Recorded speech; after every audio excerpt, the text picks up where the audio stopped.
Canadian geese nest on the ground. Usually it's somewhat elevated like a muskrat house. This is because they like to have an unobstructed view in many directions. Selecting the site and constructing the nest is mostly done by the female. It's made of dry grasses, lichens, mosses, and other plant material.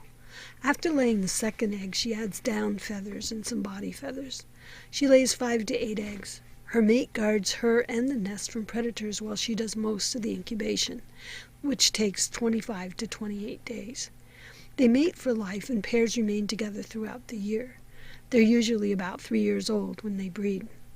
Hatchlings are precocial. They hatch covered with yellowish down.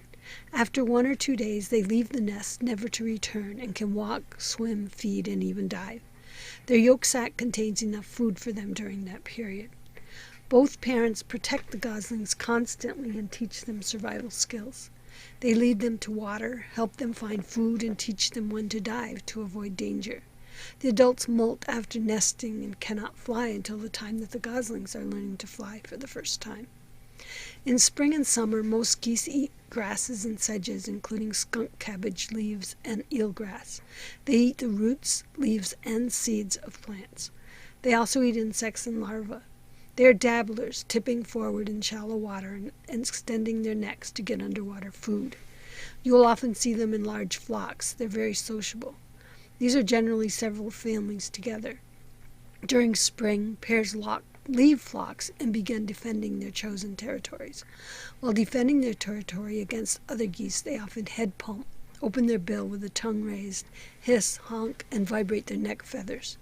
They spend more time out of the water than most other waterfowl, gracefully walking and eating in fields near the water. Towards the end of the summer, the geese become more social and gather in large numbers in the stubble of grassy or grain fields, especially near water. During fall and winter, they feed more on berries and seeds. They can walk well on land. Removing kernels from dry corn cobs is an easy task for them. One stands watch while the rest feed. In winter, geese can remain in northern areas as long as they have some open water and food resources, even if the temperatures are extremely cold. Several family groups migrate together in the spring and fall.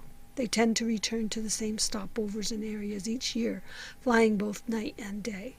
They fly in a V formation, the leaders being the most experienced. They keep in touch by honking, the leader to say, "Follow me," and the others letting it know they are following. The young will stay with their parents until the spring, when they start another family.